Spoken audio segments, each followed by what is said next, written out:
Hello everyone, my name is Monik. તો ગયા લેક્ચરમાં આપણે આયરા જોઈ લીધા હતા. હવે આપણે આયરા જોઈશું. તો આપણે સ્ટાર્ટ કરીએ.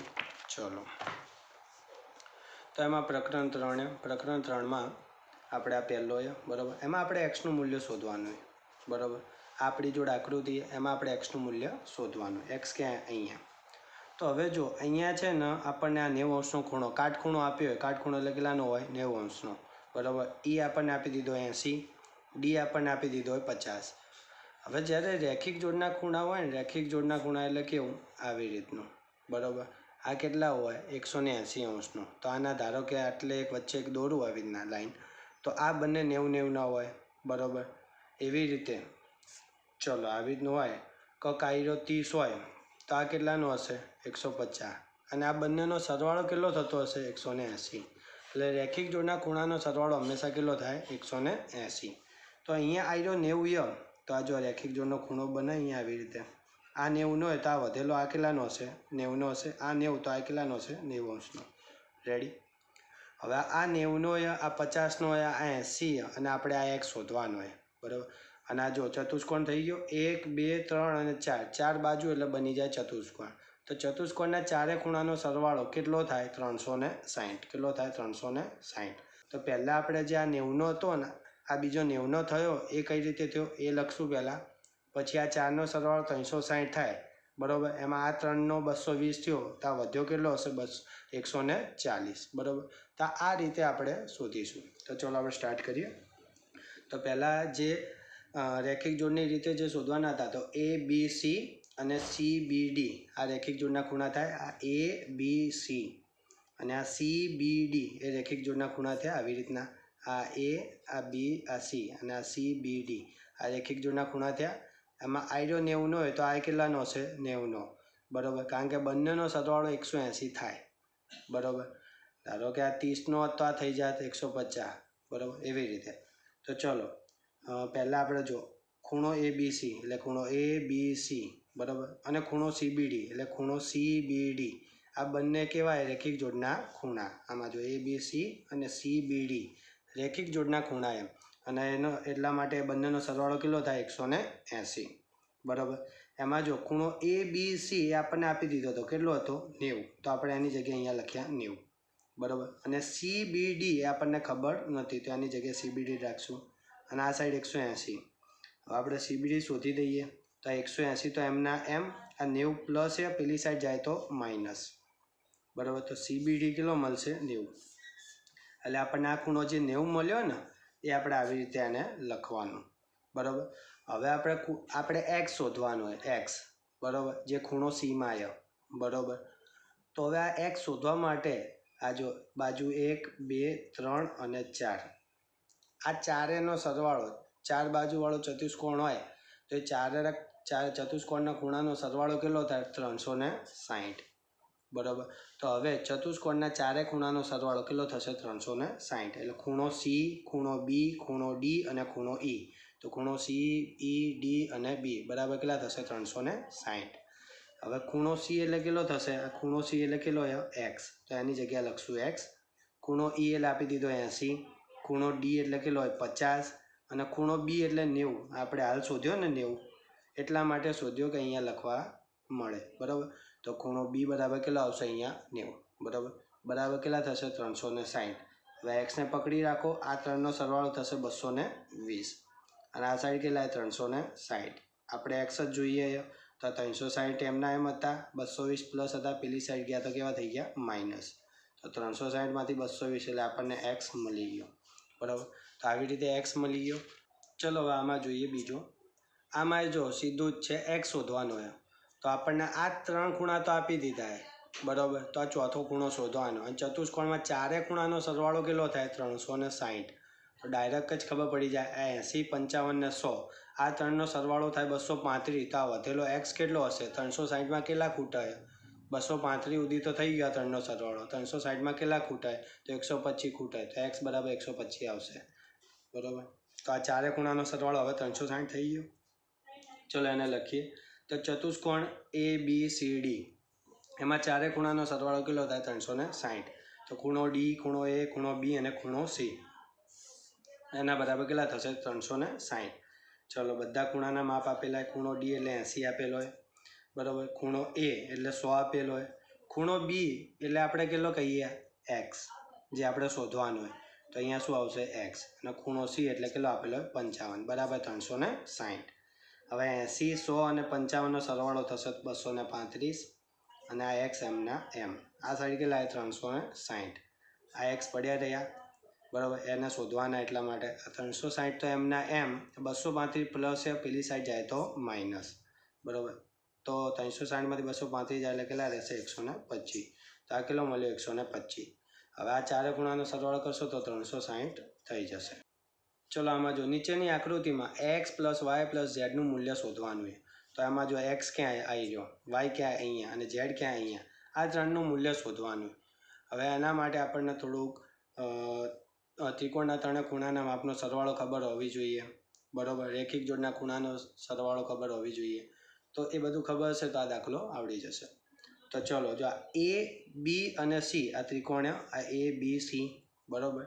તો ત્રિકોણના ત્રણે ખૂણાનો સરવાળો કેટલો થાય, 180. એમાં આઈરો ખૂણો 20 છે, આ 90 છે, તો આ કેટલો થશે, બરાબર. એવી રીતના આપણે શોધો 90 ના 20 એટલે 110. તો આ કેટલો હશે, 70 હશે, બરાબર. તો આપણને આ 70 મળ્યો. આપણે આ શોધવાનું નહીં, આપણે શોધવાનો વાય. પણ આ મળશે ને ત્યારે આપણને આ મળશે, બરાબર. હવે આ 70 તો આ વાય કેટલો થશે, કઈ રીતે, રેખિક જોડના ખૂણાથી. રેખિક જોડના ખૂણા એટલે આવી રીતનું થાય, જો, બરાબર. આખો કેટલાનો હોય, 180, બરાબર. એમાંથી આટલો ભાગ 70નો હશે તો વધેલો કેટલો હશે, 110. તો વાય આપણને ખબર પડી ગઈ કેટલો હશે, 110, બરાબર. એવી રીતે એક્સ શોધવાનો. અમે શું કીધું હતું રેખિક જોડમાં, ચલો એક 90નો હોય તો બીજો એક કેટલાનો હશે, 90નો, કારણ કે બંનેનો સરવાળો કેટલો થાય, 180. તો ચલો હવે આ એક્સ છે, આ જો રેખિક જોડનો ખૂણો આખો બને 180 વાળો, આ ખૂણો આખો 180નો, એમાં આટલો ભાગ 90નો હોય તો આ વધેલો કેટલો હશે, 90નો જ હશે. તો અહીંયા થઈ જશે 90. તો વાય 110 મળી ગયા, એક્સ 90 મળી ગયા. એવી રીતે હવે આ ઝેડે મળી જશે. ચલો આ રેખિક જોડમાં આમાં થાય આવી રીતે. આ સાઈડ 20 છે, જો આખો આમ કરીએ ને આપણે આમ, આ કેટલો થશે, 180. એમાંથી આટલો ભાગ 20 છે તો વધ્યો કેટલો હશે આ સાઈડનો, 160. તો ઝેડ બરાબર કેટલા આવશે, 160, બરાબર. તો X plus Y plus Z, પછી ત્રણેયનો સરવાળો કરવાનો, જે કેટલો થશે, 360, બરાબર. હવે આને લખીશું સરખી રીતે. તો પહેલાં આપણે શું શોધ્યો હતો, આઈરો શોધ્યો હતો, 70 વાળો ખૂણો શોધ્યો હતો ને. એ કઈ રીતે શોધ્યો હતો, તો ત્રિકોણ એ બી સી અને ત્રણેય ખૂણાનો સરવાળો કેટલો થતો હતો, 180. એટલે ત્રિકોણ એબીસીના ત્રણેય ખૂણાનો સરવાળો 180. એમાં ખૂણો એ, ખૂણો બી અને ખૂણો સી, એ ત્રણનો સરવાળો 180. એમાં ખૂણો એ એટલે કેટલો આપેલો હોય, 20. તો અહીંયા આવશે 20. ખૂણો બી એટલે કેટલો, ખૂણો બી એટલે આપણે શોધવાનો હતો, બરાબર. અને ખૂણો સી એટલે કેટલો હતો, 90. તો આવી રહ્યા 90. અને આ સાઈડ કેટલા, 180. આ બી તો એમના એમ. આ 90 અને 20 એટલે 110 થાય. અને પેલી સાઈડ જાય તો માઇનસ, એટલે આ સાઈડ આવી જશે -110. કારણ કે આપણે શોધવાનો ખૂણો બી. ખૂણો બી મળશે, ખૂણા બીમાં આવીને 70 મળશે ત્યારે આપણને આ વાય મળશે. એટલા માટે પહેલાં આપણે એ શોધવો પડ્યો. ચલો ખૂણો બી એટલે કેટલો મળ્યો, 70. 180માંથી 110 જાય એટલે કેટલા રહે, 70. હવે આ 70 મળ્યો તો આ સાઈડ કેટલો વધે 180 થવા માટે, 110. કેટલો થશે, 110. કારણ કે બંને ખૂણાનો સરવાળો થાય 180, બરાબર. તો આ 70 તો આ કેટલો થશે, 110. એ કઈ રીતે, રેખિક જોડના ખૂણાની રીતે.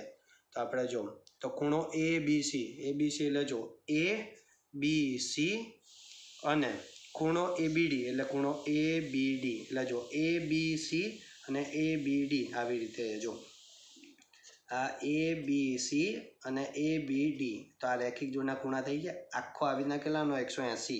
એમાં આપણને આ 70 મળ્યો હતો તો આ કેટલો થઈ જાય, 110. અને આને જ આપણે નામ આપી દીધું હોય વાય, જે અહીંયા વાય. તો આ એ બી સી અને એ બી ડી, બરાબર. એ બેનો સરવાળો કેટલો થશે, 180. કઈ રીતે, રેખિક જોડના ખૂણાની રીતે, બરાબર. તો કૌંસમાં લખવાનું રેખિક જોડના ખૂણા. હવે એમાં એ બી સી એટલે કેટલો, એટલે જો એ બી સી, આ જ આકૃતિમાં અહીંયા દોર્યું એ બી સી, એટલે આનો ખૂણો થયો એ બી સી. એટલે આ ના આવે, એ બી સી એટલે આટલો આવશે, જે કેટલો આપણે શોધ્યો 70, અભિયાલ શોધ્યો ને એ રહ્યો 70. તો એની જગ્યાએ આવશે 70. અને ખૂણો એ બી ડી એટલે જો આયરો એ બી ડી એટલે આ વધેલો, બરાબર. આટલો 70 અને આ વધેલો કેટલો, એને આપણે નામ આપી દીધું વાય, બરાબર. તો તો એને હાલ લખીશું એબીડીની જગ્યાએ આપણે લખીશું વાય, બરાબર. ચલો અહીંયા તમે વાય લખી શકો, એબીડી લખી શકો. આપણે શોધવાનો વાય ને તો વાય રાખશું આ જગ્યાએ. તો આપણે વાય એમના એમ આ 180 તો હતા આ સાઈડ, આ 70 પ્લસ હતા, પેલી સાઈડ જાય તો -70, બરાબર. એટલે વાય બરાબર કેટલા આવશે? 180 - 70 એટલે થશે 110. તો આ કેટલા આવ્યા? 110. હવે આવી રીતે આપણે આ સાઈડે કર્યું હતું BCAમાં અને BCAમાં. જો હવે આમાં આવું થયું હતું. જો આયરો ઉપલો ખૂણો આયરો 90 તો આપેલો જ હતો, એટલે આ તો આપેલો જ હતો આપણને 90, બરાબર. આપણે આ શોધ્યો ને જે આ 90 મળ્યો એ આપણે આયરો x. એ કઈ રીતે હતો? ચલો નામ જો અહીંયા બી હતું, આયરું બી અહીંયા, આ સી અહીંયા અને એ અહીંયા, આ સાઈડ એ અને ઈ આ સાઈડ. તો આના માટે લખવું હોય ને તો લખવાનું BCA અને BCE, આ બંનેનો સરવાળો એટલે આટલો થાય, આખો 180 થાય. એમાં આયરો ભાગ કેટલાનો હોય? 90નો. આ સાઈડનો ભાગ. BCA નો ભાગ કેટલો હોય? 90નો. તો BCE કેટલો મળે? 90 જ મળશે, બરાબર. અને BCE એનું નામ શું છે? x. એનું નામ x, એટલે BCE નું નામ x, બરાબર. તો આપણને આ 90નો મળી જશે, એ જ અહીંયા લખ્યું. ચલો BCA એટલે BCA, બરાબર. અને BCE એટલે BCA, આનો અને આનો સરવાળો, આ બંનેનો સરવાળો કેટલો થાય? 180. જે શું કહેવાય? રેખિક જોડના ખૂણા, બરાબર. રેખિક જોડના ખૂણા એમાં BCA એટલે BCA જે આપણને આપી દીધો હતો, કેટલો આપ્યો હતો? 90. તો એની જગ્યાએ લખ્યા 90. અને BCE જે કેટલો હોય? x, બરાબર. અહીંયા છે જ આપણી જો, બરાબર, રકમમાં જ છે x. તો એની જગ્યાએ લખશું આપણે x, બરાબર. અને આ સાઈડ કેટલા? 180. હવે x ને શોધવાનું તો એને રાખશું, આ 90 ને પેલી સાઈડ લઈ જઈએ એટલે 180 - 90. આ x એમના એમ અને 180 - 90 એટલે કેટલા મળશે? 90. તો આપણને આ 90 મળ્યું. એવું 90 હવે સેમ ટુ સેમ આમાં. જો આમાં કઈ રીતનો ખૂણા બનાવે? જો આવી રીતની એક રેખા, બરાબર. એમાં f અહીંયા આવ્યો, એ અહીંયા આવ્યો, f a અને c અહીંયા આવ્યો, આવી રીતનું. આ c અહીંયા આવ્યો, ઓકે. અને આ સાઈડ કોઈ નામે આવ્યું b, આવી રીતના. એમાં આ સાઈડનો 20 આપેલો, તો આ સાઈડનો કેટલો હોય? આ 20 છે તો આ સાઈડનો કેટલો હશે? 160. એ આપણને ખબર તો પડી જ ગઈ. અને લખવાનું કઈ રીતે? કે ખૂણો CAF અને ખૂણો CAB, આ બંનેનો સરવાળો કેટલો થાય? 180. એટલે CAF અને CAB બરાબર થશે 180. એમાં CAF એ આપણે શોધવાના હતા અને CAB એ તો 20 આપેલા જ હતા. તો CAB ની જગ્યાએ લખ્યા અહીંયા 20 અને CAF એટલે અહીંયા કેટલા નામ આપેલું હતું પહેલેથી, રકમ આપ્યું z. તો અહીંયાનું નામ શું છે? z. તો એની જગ્યાએ લખશું અહીંયા z. અહીંયા આવી જશે 20, આ 180. આ z ને એમને એમ રાખશું, આ +20 છે, પેલી સાઈડ જાય તો -20. તો z બરાબર કેટલા મળ્યા? 160. તો x આપણને 90 મળ્યો, y 110 મળ્યો અને z મળ્યો 160. અને આ ત્રણનો સરવાળો આપણને પૂછ્યું હતું, એટલે ત્રણે અલગ અલગ શોધ્યા અને ત્રણેયનો સરવાળો કેટલો થયો? 360.